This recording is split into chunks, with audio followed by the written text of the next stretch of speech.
Venga, va.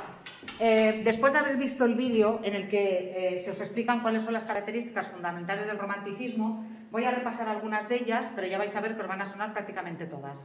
En primer lugar, es verdad que el romanticismo se da en la primera mitad del siglo XIX de forma fundamental, aunque en países como en Inglaterra y en Alemania empieza antes, empieza a finales del siglo XVIII. ¿Qué ocurre en España? En España llega tarde, a España llega tarde y dura muy poco. ¿Por qué llega tarde? Pues porque el rey que estaba gobernando, que era Fernando VII, era primo de Luis XVI, al que le cortan la cabeza después de la Revolución Francesa. Entonces, ¿qué dice Fernando VII? A España no va a entrar nada del extranjero. Y eso incluye nada de literatura que se haga fuera, ningún escritor que venga de otro país, nadie va a salir de aquí a estudiar ni va a venir aquí a estudiar. De manera que cuando el romanticismo llega a España es cuando muere Fernando VII, que es en el año 1833. Y entonces el romanticismo se da a partir del año 1835.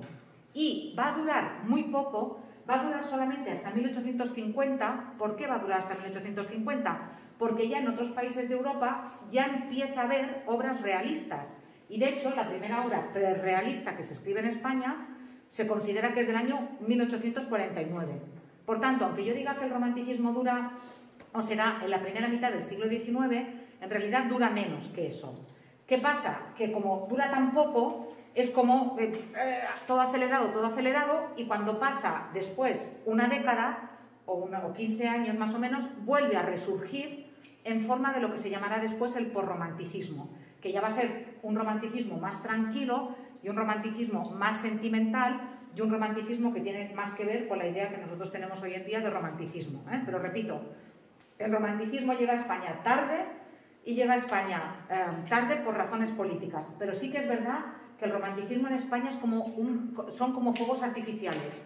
Es verdad que dura poco, pero su popularidad es inmensa, a diferencia de la literatura del neoclasicismo, y sí que es verdad que da obras que van a gozar del favor del público. De hecho, por ejemplo, una obra romántica es Don Juan Tenorio, que no es verdad, ángel de amor, que en esta apartada orilla más bella la luna brilla y se respira mejor. Os suena, igual que os suena la canción del pirata. Por tanto, y probablemente nos suenan otras obras de otros movimientos literarios. ¿Por qué? Pues por lo que os he dicho, porque el romanticismo dura poco, pero es cierto que tiene mucha popularidad. Bueno, repasad las características en este vídeo que tenéis aquí, y en el siguiente también tenéis las otras más características del romanticismo. ¿Cuál es la ideología del romanticismo? La hemos visto. Todo esto ha salido en los vídeos, ha salido en el vídeo y lo hemos ido comentando. La característica de la mentalidad romántica, o las características de la mentalidad romántica, se resumen en 4. Por una parte, el deseo de libertad. Ese deseo de libertad no es solamente libertad política, sino también es libertad personal y es libertad artística. Los románticos no entienden por qué sus obras tienen que estar sujetas a normas. Yo escribo lo que me parece, y si quiero mezclar cosas las mezclo, y si quiero mezclar géneros, y si quiero hacer que en una obra de teatro pasen 20 años desde el principio hasta el final, lo hago, porque para eso soy libre, ¿sí? Repito, en lo personal, ser libres les costó mucho a los románticos, y de hecho casi ningún autor romántico llega a los 40, se mueren todos antes de los 40, algunos de muerte más o menos natural y otros de muerte más o menos buscada. También los románticos son seres individualistas. ¿Por qué? Porque ellos se consideran el centro del universo, son tan geniales, consideran que tienen eso en el interior, que tiene que explotar y que tiene que saberse, y cuando se encuentran con la incomprensión de la gente, ¿qué hacen? Se aíslan. Pensad en el cuadro de Friedrich, el del caminante sobre el mar de nubes, y entenderéis esa idea del individualismo. El idealismo. Claro, el romántico lucha por ideales, lucha por la libertad, lucha por la... ¿Os acordáis? El lema de la marsellesa: igualdad, libertad y fraternidad. Pero como os he dicho antes, si eso es imposible hoy en día, imaginaos en la Europa de 1810 o de 1820, hace 200 años, muchísimo peor, muchísimo más difícil. Ese chocar contra el ideal que ellos tienen y ver que no se puede llevar a cabo provoca al final el desengaño que les lleva muchas veces a buscar refugio en paraísos artificiales, drogas, alcohol, sexo, iba a decir rock and roll, no, porque rock and roll no existía, pero casi, y en los casos extremos, como os he dicho, el suicidio. Estas serían las características de la mentalidad romántica. ¿Cuáles son las características de la literatura del romanticismo? Vais a ver que también os van a sonar. La literatura refleja esas 4 características que hemos visto. ¿De qué manera? Los protagonistas que les gustan a los románticos son protagonistas que tienen algo oculto, que tienen un drama interior, un trauma, o protagonistas que viven completamente al margen de la ley.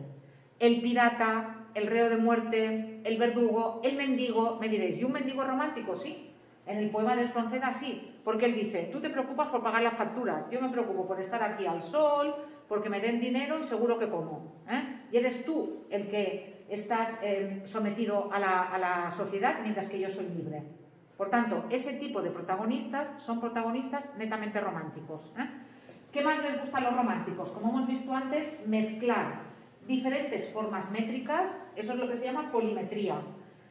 No la vamos a leer ahora, pero mirad la canción del pirata, de José de Espronceda. ¿Veis que tiene versos más cortos en estas estrofas, versos más largos en estas estrofas? ¿Lo veis?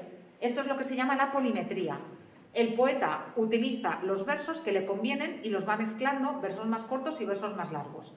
A veces, en alguna obra, los románticos mezclan incluso el verso y la prosa. En el teatro van a romper la regla de las 3 unidades que tan importante había sido durante el neoclasicismo. Deciden que las obras no tienen por qué tener ni unidad de espacio, ni unidad de acción, ni unidad de tiempo, sino que una obra puede pasar en 20 sitios diferentes a lo largo de 30 años y puede haber 3 acciones. ¿Por qué tiene que haber una única acción? Claro, a la gente le encanta, la gente se lo vuelve a pasar bien en el teatro porque pasan muchas cosas encima del escenario. Además de todo eso, en las obras mezclan lo cómico con lo trágico y también el verso con la prosa. Por tanto, un batiburrillo, pero que funciona muy bien y que a la gente le gusta. ¿Por qué? Porque, otra vez, lleva la libertad también a la literatura. ¿Qué más? Los ambientes, la importancia de la naturaleza, pero fundamentalmente de una naturaleza tormentosa, desatada, nocturna, y muchas veces esa naturaleza violenta y desatada se relaciona con los sentimientos del protagonista. Es lo que se llama la falacia patética. Si yo estoy triste, llueve; si estoy contento, sale el sol; si estoy enfadado, hay tormenta. ¿Sí? Con truenos y con rayos y con mucho viento. Eso es lo que se llama la falacia patética. ¿Qué más? Los personajes tienen una fuerte personalidad porque luchan por aquello en lo que creen y al final intentan imponerse, pero al final ya os digo que la vida les va a dar un palo porque todas las obras románticas acaban mal, todas acaban mal, muere hasta el apuntador. Ya veréis después también un ejemplo cuando veamos Don Álvaro o La fuerza del sino el lunes. Huyen, como no les gusta la realidad en la que viven, huyen a lugares exóticos o lejanos en el tiempo. El género de la novela histórica, vosotros leísteis el año pasado Sidi, que es una novela histórica, el género de la novela histórica se inventa durante el romanticismo. Como no les gusta la época que les ha tocado vivir, crean historias situadas en épocas pasadas. Y como no les gusta la sociedad en la que viven, buscan lugares exóticos, pero cuidado, idealizados, porque hablan de una India que no existe, los del norte de Europa de una España que no existe, los españoles de unos países árabes que no existen, porque están completamente idealizados y inventados. Después van a utilizar el tema del poco aprecio por la vida, lo vamos a ver en la canción del pirata, y si muero, ¿qué es la vida? Por perdida ya la di, cuando el yugo del esclavo como un bravo sacudí. O sea, la vida solamente merece la pena ser vivida si es sin reglas, si es con libertad. Si tengo que someterme a las reglas, más vale estar muerto. Y por eso van a buscar muchas veces, de forma más o menos consciente, la muerte. Y vamos a encontrar que aparecen elementos fantásticos, muchas veces relacionados con el sueño y con el subconsciente. Es la época en la que se inventan las historias de terror, las historias góticas que conocemos hoy en día, el género gótico, y las historias como las de Drácula, Frankenstein, pero también historias de fantasmas, de apariciones, también son de la época romántica. ¿De acuerdo?